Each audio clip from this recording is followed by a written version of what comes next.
7h, 9h. Europe 1 matin. Il est 7h13 sur Europe 1. Dimitri Pavlenko, vous recevez ce matin la magistrate et secrétaire générale du syndicat Unité Magistrat, Béatrice Brugère. Bonjour Béatrice Brugère. Bonjour. Bienvenue sur Europe 1. Didier Migaud, le ministre de la Justice, votre patron entre guillemets, sera donc à 8h10 l'invité de Sonia Mabrouk. Beaucoup d'actualités avec lui, le procès notamment des assistants parlementaires du FN, mais il y a aussi ce chiffre qu'il a donné ce week-end.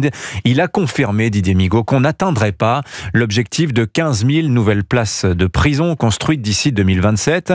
On en est à un petit tiers seulement, 4 500 places livrées. Il y a des projets complètement bloqués, a expliqué Didier Migaud, souvent par refus des élus locaux. Alors ces 15 000 places, pourtant on en a besoin quand on regarde notre densité carcérale qui frôle les 130%.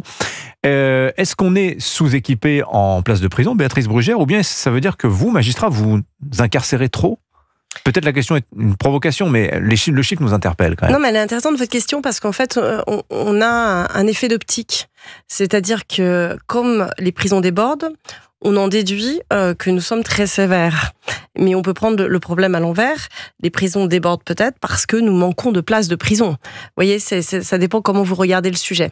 Si on se compare, ce qui est toujours intéressant de se comparer, par rapport à la moyenne des pays européens, il est clairement établi que nous sommes en sous-équipement carcéral, très clairement. Si l'on veut se mettre en conformité... On a combien 75 000 places de prison aujourd'hui à peu près. Oui, mais en plus, ce qu'il faut voir, c'est que... Il en faudrait combien, vous pensez ?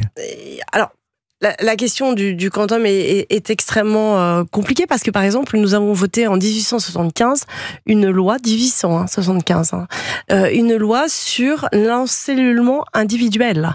Donc, si on voulait se mettre en conformité avec cette possibilité d'encelluler tout le monde de façon individuelle, il en faudrait énormément, évidemment. Si on veut se mettre en conformité, et il faut se mettre en conformité avec des conditions dignes, si vous voulez, d'encellulement, il faut aussi rénover.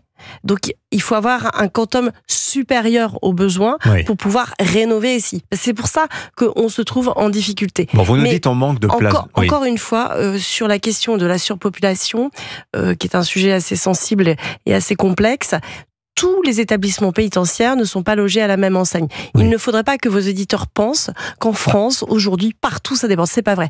Il y a des endroits où vraiment on est à il y a 250%, une pression, tout à fait, et d'autres endroits où il n'y en a pas. Et normalement, en général, ce sont surtout proches des villes où il y a des maisons d'arrêt qui sont en effet en surpopulation. Quelles conséquences ça a sur votre travail de magistrat, sur votre pratique de pénale, Béatrice Brugère, très concrètement? Est-ce que vous vous retenez d'incarcérer des gens qui devraient aller en prison parce que vous vous dites, il n'y aura peut-être pas la place pour les accueillir? Alors, ça a des conséquences multiples. Je vais en donner quelques-unes, elles ne sont pas exhaustives. D'abord, c'est une pression permanente. Une pression permanente qui est assez... Sur vos décisions?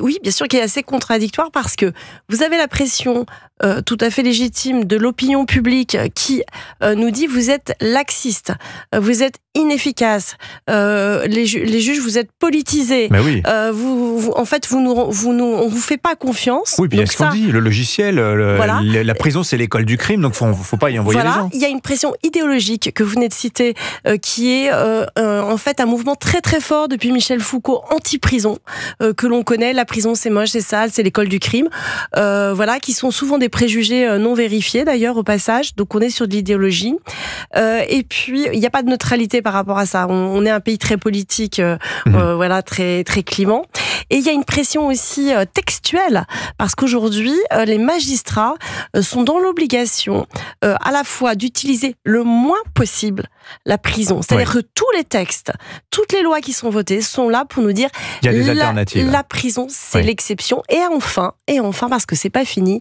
vous avez une pression de l'administration pénitentiaire qui envoie des tableaux de bord en permanence aux magistrats en disant là, vous ne pouvez plus, nous débordons, et c'est pas terminé. Vous avez également l'obligation maintenant qui est portée pour les magistrats d'incarcérer dans des conditions dignes, comme si nous y avions les moyens. Donc en fait, on fait porter sur les épaules des magistrats la responsabilité de l'impuissance du politique à nous donner les moyens d'incarcérer dignement. Il faut quand même dire les choses. Alors, vous dites d'ailleurs, c'est assez intéressant, c'est un peu un paradoxe, Béatrice Brugère. Vous dites, le problème, c'est que si on a des prisons qui sont trop encombrées, c'est finalement parce qu'on sanctionne trop tard.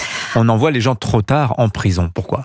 Oui, alors en fait, moi, nous sommes un syndicat très progressiste et réformiste, et nous pensons qu'il faut sortir de l'impasse, sortir de ce paradoxe que je viens de décrire, où d'un côté on nous dit soyez ferme, mais incarcérez le moins possible. Je suis allée voir avec mes amis de la pénitentiaire avec qui je travaille ce qui se passe d'abord dans d'autres pays, parce que là aussi c'est intéressant, et on s'est rendu compte qu'on n'incarcérait pas plus que dans les années 80, alors que la population a augmenté de 23%, alors que la criminalité augmente.